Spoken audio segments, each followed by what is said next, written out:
Classic Hollywood cinema. ഇതിൽ ഓർത്തിരിക്കേണ്ട points എന്ന് പറയുന്നത്, ഇത് എസ് എ ക്വസ്റ്റ്യനായിട്ട് വരാൻ സാധ്യതയില്ല, തീരെ കുറവാണ്, അത്ര ഇമ്പോർട്ടൻ്റ് അല്ല. Maybe for a paragraph question നിങ്ങളിത് പഠിച്ചിരിക്കണം. So it emerged in America. The period is between 1927 and 1963. ആ ഒരു പീരീഡിലുള്ള അമേരിക്കൻ ഫിലിം ഇൻഡസ്ട്രി പ്രൊഡ്യൂസ് ചെയ്ത സിനിമയാണ് എന്ത്? ക്ലാസിക് ഹോളിവുഡ് സിനിമ. And this period is known as the golden age of cinema because a lot of films were produced. ഒരുപാടൊരു technical എവല്യൂഷനൊക്കെ നമ്മൾ കാണുന്ന ഒരു സ്ഥലമാണ് അമേരിക്ക, അല്ലെങ്കിൽ ഹോളിവുഡ് ഫിലിം ഇൻഡസ്ട്രി. ഇതാണ് ക്ലാസിക് ഹോളിവുഡ് സിനിമ. അതിനുശേഷം മോഡേൺ പീരീഡ് വരുന്നുണ്ട്. And that is not our point of concern. Our point of concern is classic Hollywood cinema. And it began in 1927 with The Jazz Singer. Jazz singer എന്ന് പറയുന്ന film അത് produce ചെയ്തത് ഒരു സ്റ്റുഡിയോയിൽ വെച്ചിട്ടാണ്. Studio സിസ്റ്റത്തിൻ്റെ ഒരു തുടർച്ചയായിട്ടാണ് it came from the studio system, the star system. അത് ഉദ്ദേശിക്കുന്ന ഇത്രയേ ഉള്ളൂ. ഹോളിവുഡിൻ്റെ ഏറ്റവും പ്രധാനമായിട്ടുള്ള കാര്യങ്ങളെന്ന് പറയുന്നത് സ്റ്റാർ അല്ലെങ്കിൽ താരം എന്ന് പറയുന്ന ആൾ വളരെ ഇമ്പോർട്ടൻ്റ് ആണ്. രണ്ടാമത് മിക്ക ഫിലിംസും ഷൂട്ട് ചെയ്തത് സ്റ്റുഡിയോയിലാണ്. ഇപ്പം ഹോളിവുഡിൽ നിങ്ങൾക്കറിയാലോ, ഒരുപാട് ഫേമസ് സ്റ്റുഡിയോസ് ഉണ്ട്, പ്രൊഡക്ഷൻ കമ്പനീസ് ഉണ്ട്. സോ ഇത് രണ്ടുമാണ് ഹോളിവുഡിൻ്റെ ഏറ്റവും വലിയ പ്രത്യേകത എന്ന് പറയുന്നത്. ബിഗ് ബഡ്ജറ്റ് ഫിലിംസ് ആയിരിക്കും മിക്കവാറും എല്ലാം. അത് ഒരു വലിയ ലെവലിൽ പ്രൊഡ്യൂസ് ചെയ്യുന്ന ഫിലിംസാണ്. So there are studio systems and the star systems. അത് ഉദ്ദേശിക്കുന്ന ഇത്രയേ ഉള്ളൂ. സ്റ്റാർസിന് ഇമ്പോർട്ടൻ്റ് ഉണ്ട്. ആക്ടേഴ്സിന് വളരെ, അതായത് ആക്ടേഴ്സ് എന്ന് പറയുമ്പോൾ അവരുടെ താരം എന്ന് നമ്മൾ പറയില്ലേ, ആ ഒരു ലെവലിന് വളരെ ഇമ്പോർട്ടൻ്റ് ആയിട്ടുള്ള കാര്യങ്ങളാണ്. പിന്നെ നിങ്ങൾ ഓർത്തിരിക്കേണ്ട ഒരു കാര്യമെന്ന് പറയുന്നത്, classical style is fundamentally built on the principle of continuity editing or invisible style.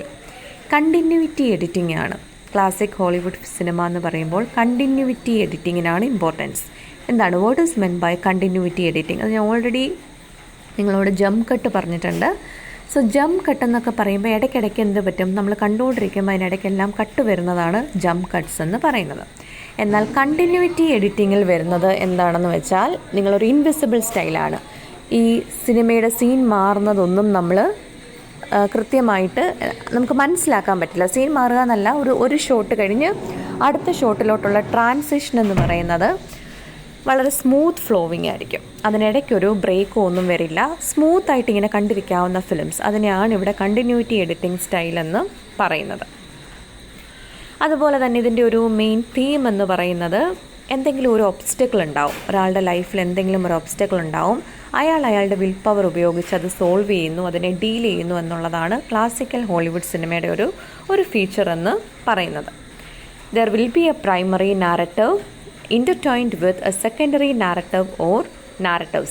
കൃത്യമായിട്ടൊരു ബിഗിനിങ്, മിഡിൽ ആൻഡ് എൻഡ് ഉണ്ടായിരിക്കും. അതായത് ഒരു കഥ തുടങ്ങുന്നു, അതിനൊരു മിഡിൽ കോൺഫ്ലിക്റ്റ് പാർട്ട് ഉണ്ടാവുന്നു, പിന്നെ അത് സോൾവ് ചെയ്യുന്നു എന്നുള്ള രീതിയിലാണത് പോകുന്നത്. അതുപോലെ ഓർത്തിരിക്കേണ്ട കാര്യങ്ങളെന്ന് പറയുന്നത്, ഒരു കോസ് ആൻഡ് എഫക്റ്റ് സ്റ്റൈലുണ്ട്. നേരത്തെ പറഞ്ഞത് തന്നെയാണ്, അയാളുടെ ലൈഫ് അതിലെന്തെങ്കിലും പ്രശ്നങ്ങൾ ഉണ്ടാവുന്നു, കോൺഫ്ലിക്റ്റ് ഉണ്ടാവുന്നു, അയാൾ അതിനെ നല്ല രീതിയിൽ അല്ലെങ്കിൽ ഏതെങ്കിലും രീതിയിൽ ഡീൽ ചെയ്യുന്നു, അവസാനം അതൊരു ക്ലൈമാക്സിലേക്ക് എത്തുന്നു. And time in classical Hollywood is continuous, linear and uniform. അതായത് നമ്മളെപ്പോലെ ഈ ഫ്രഞ്ച് ന്യൂ വേവ് ഒക്കെ പറയുന്ന പോലെ അങ്ങോട്ടും ഇങ്ങോട്ടും ഒക്കെയുള്ള ഷഫ്ലിംഗ് ഒന്നുമില്ല.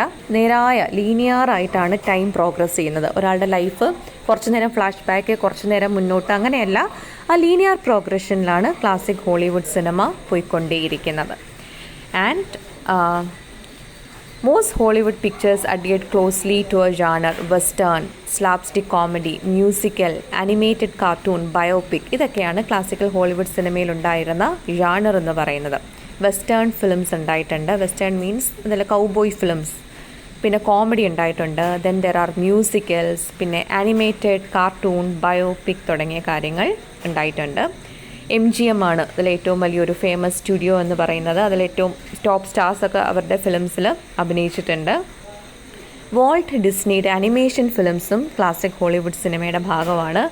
1937, Disney created the most successful film of its time, Snow White and the Seven Dwarfs. ഇത്രയുമാണ് ഏറ്റവും ഇമ്പോർട്ടൻ്റ് ആയിട്ട് ക്ലാസിക്കൽ ഹോളിവുഡ് സിനിമയിൽ നിങ്ങൾ ഓർത്തിരിക്കേണ്ടത് ഈ കീ പോയിൻറ്റ്സ് മാത്രം അറിഞ്ഞിരിക്കുക. ഓൾസോ ഏതൊക്കെയാണ് ഏറ്റവും ഫേമസ് ആയിട്ടുള്ള ഫിലിംസ് എന്നുള്ളതൊന്ന്, ഫിലിംസ് ആൻഡ് ഡയറക്ടേഴ്സ് അതുകൂടി ഒന്ന് നോക്കി വെക്കുക.